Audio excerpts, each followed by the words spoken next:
Hello all, it's week 2, and this week we're going to compare social and cultural entrepreneurship and focus a bit on the larger global dynamics of social entrepreneurial work.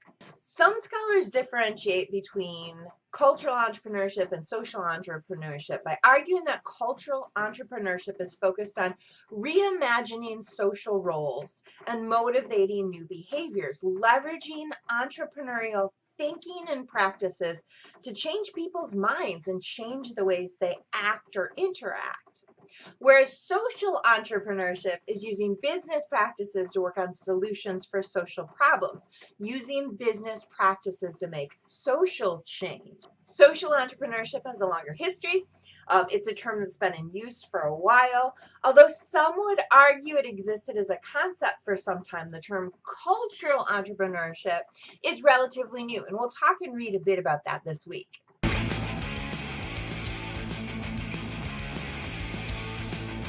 Patricia Gonzalez, who works for Cultura and specifically works with Filipino cultural entrepreneurs, in an article titled "The Value That Culture Adds to Entrepreneurship," includes this graphic. Gonzalez argues that all entrepreneurs create use value and economic value, are innovative, seek and maximize profits, are alert to emergent opportunities, take and manage risks, engage in strategic thinking and organizing, are leaders, and are dedicated. She argues, though, that social entrepreneurs do all this, but also create social value through their work and are visionary in their orientation. They're catalysts for social change. Cultural entrepreneurs do all this work, but then they also add explicit cultural value, which might be educational, symbolic, spiritual, artistic, social, communal, historic, political, and more. So let's break this down a bit further, this distinction between social and cultural entrepreneurship, and talk about social entrepreneurship first. Pravin Bise, a professor at the Guru Nanak Institute of Engineering and Technology in India, distinguishes social entrepreneurship from capital or business entrepreneurship by arguing that social entrepreneurship focuses on trying to make the world a better place to live in, focusing more on the greater good, engaging in projects that may or may not generate income-based or monetary value, investing a lot of their time and energy in changing society with little, perhaps in return, addressing issues such as economic disparities, social disorganization, inequality, and more. In this context, monetary profit isn't necessarily the key driving motive or purpose. It's important, but the key driving focus is social change. And profit may be monetary or not. Profit may also be social and environmental. One of last week's sparks was to look at the profiles of a few Schwab Foundation 2019 Social Entrepreneur awardees. The Schwab Foundation for Social Entrepreneurship offers a definition, but I think more interestingly, Schwab offers a list of characteristics. They argue that social entrepreneurs are people who achieve large-scale, systemic, and sustainable social change through a new invention, a different approach, a more rigorous application of known technologies or strategies, or a combination of these. They also focus on the social and/or ecological value creation. Financial value, of course, matters, but social and ecological come first. And they innovate by finding a new product, a new service, a new approach to a social problem. They also continuously refine and adapt their approaches in response to feedback.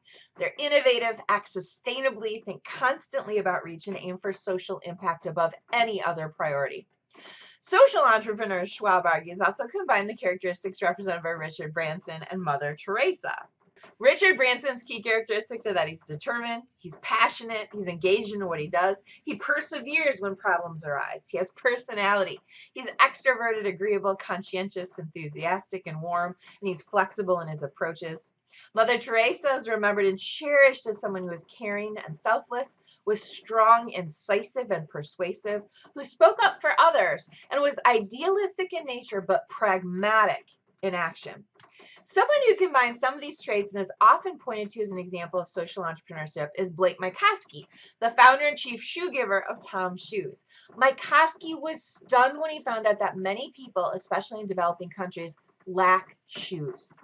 He met a woman who worked with a volunteer group that held shoe drives in the U.S. to collect and send shoes to people in need. And eventually, Mycoskie formed and built Tom's, which calls itself a one-for-one company.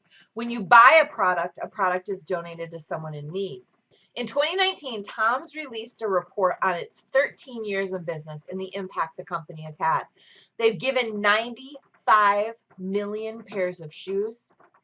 Recognizing and realizing they were able to meet needs beyond basic footwear, they've contributed to more than 780,000 sight restoration and vision health projects. They provided more than 722,000 weeks of safe water to people who otherwise wouldn't have access to clean, safe drinking water. And they maintain their commitment. For every $3 they make, they give away $1. That's more than 30% or 1/3 of their revenue to provide shoes, eye and vision care, safe water, and grants to support community projects. And we'll read more about Mycoskie's story later in class. An example of a person who also innovated the social entrepreneurship landscape is Muhammad Yunus. We're going to read a chapter from his book this week.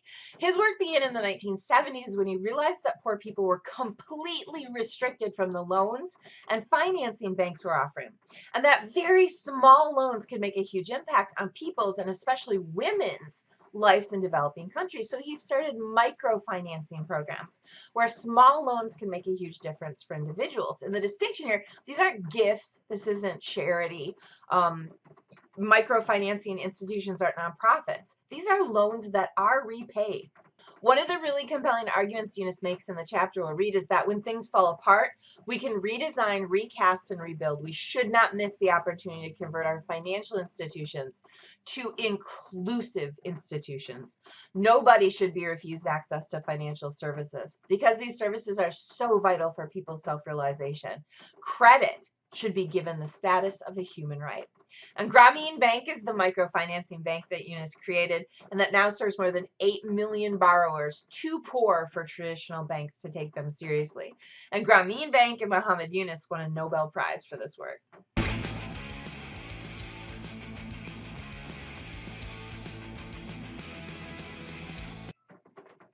A more slippery concept, as you probably guessed by now, is that of cultural entrepreneurship. I think of cultural entrepreneurship as a way of leveraging arts and culture to enhance an area economically. Here's an example. Recently, Sweden became the first country to adopt a typeface. Most countries, as an NPR story about Sweden noted, have a national flag, an anthem, and a bird. These things help to anchor the country's unique cultural identity. But more and more countries have turned toward the business practice of branding and using it to culturally brand their unique aspects and elements. And this is a really interesting example of a business practice being put to work in terms of cultural entrepreneurship. And in this context, the entire culture or country is the entrepreneurial initiative. Most countries want to attract businesses, artists, and national recognition. Sweden has adopted a particularly smart strategy for anchoring its world identity.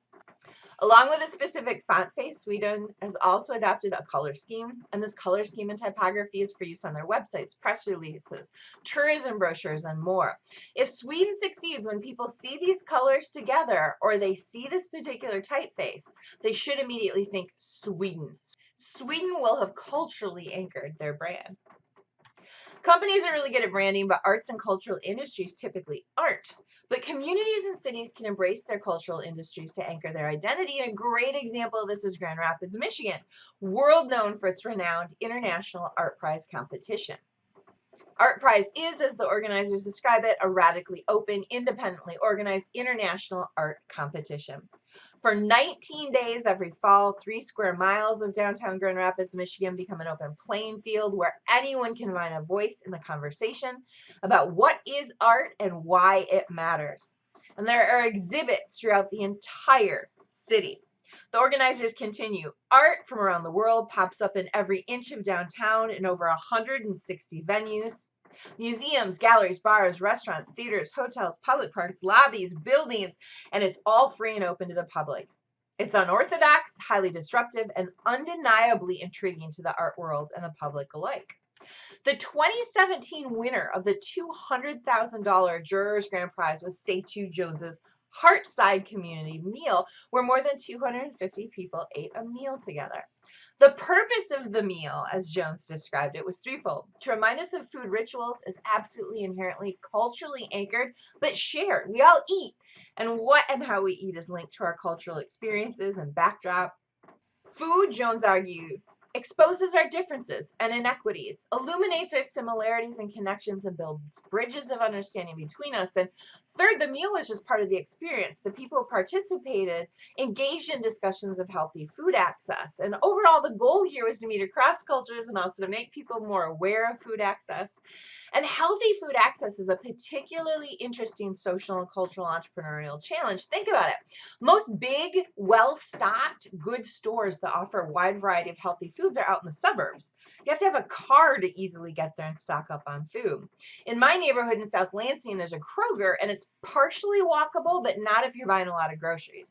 And COVID has really changed access at our store.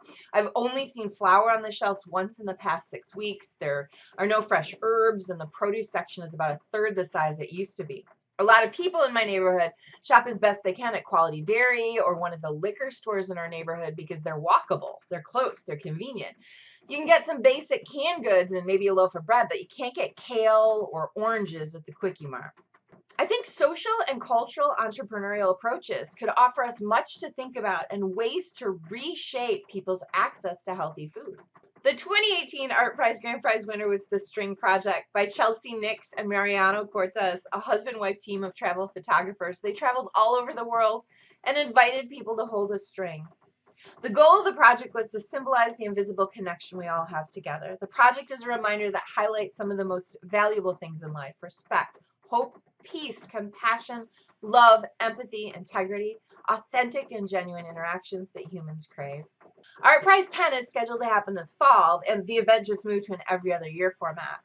I'm not sure what's going to happen or if it's going to happen this fall, online or physical. It's yet another major initiative that we're seeing change shape in our pandemic crisis. Artprize has served, though, to anchor the city as a cultural capital, and it brings together hundreds of thousands of people around public art. It's a great example of a city and a community engaged in cultural entrepreneurship. 2 years ago, MSU invited back Andrew and Angie Norman. Andrew's an MSU alum, and together the two of them founded and run Hear Nebraska. The Nebraska we see is full of life. It's full of energy. It's full of creativity. It's full of passion. It's full of hardworking people Who want to close their eyes sometimes and connect with something greater than themselves.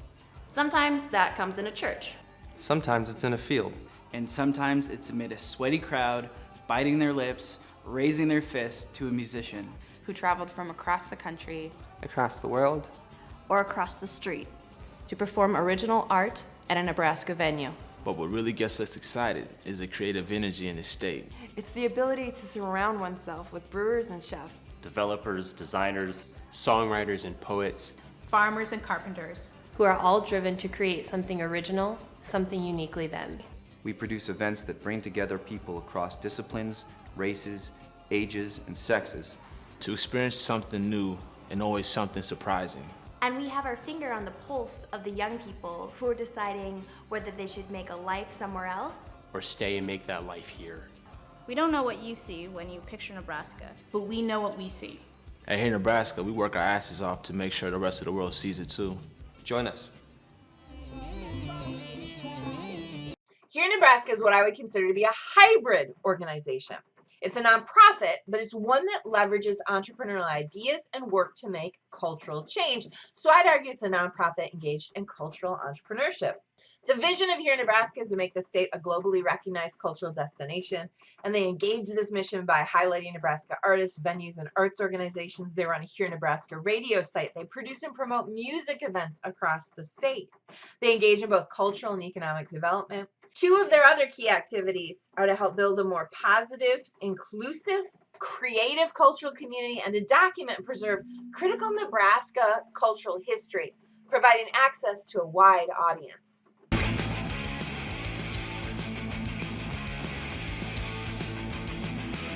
So cultural entrepreneurship is obviously culturally situated and framed. Cultural entrepreneurship. But social entrepreneurship is also culturally situated and framed. Any social entrepreneurial project is engaged within an area, a community, a culture. Any project has to attend to the cultural and often global dynamics at play. Honestly, we could spend 7 weeks just starting to talk about social entrepreneurship, cultural entrepreneurship, and the global context. So we're really skimming across the surface on these topics. I hope, though, that the readings, the case, and the sparks give you a good amount of information to think about in terms of differentiating and identifying similarities between social and cultural entrepreneurship. So for week 2, we're going to read a groundbreaking article by Courtney Martin and Lisa Witter, in which they argue we need richer, better understandings of both social and cultural entrepreneurship. We're going to read a short chapter by Nancy Roof, where she describes growing global attention and awareness of enterprise in today's social context. Our next reading for week 2 is by Muhammad Yunus, who I just mentioned a moment ago. We're going to read a chapter from his book called Social Business from Dream to Reality. Our case for this week is an MSU project, Snares to Wares. I think it's an exceptional example of both social and cultural entrepreneurship. And we have one spark. It's an old Sarah McLachlan music video for her song World on Fire. It's innovative in that rather than spending a ton of money creating a music video, McLachlan, her husband, and a graphic designer who worked for free instead created a piece informing us of what they would have spent to create a music video and how they spent that money instead. This week, as we consider cultural entrepreneurship in the larger global context, we'll continue working on our Project One websites. If you haven't gotten started yet, you're behind. Read the assignment carefully and get working.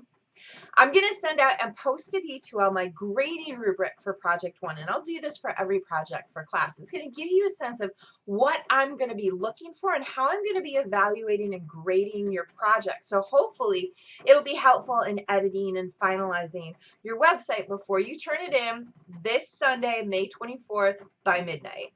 Please let me know if you have any questions about our week 2 work or about Project One.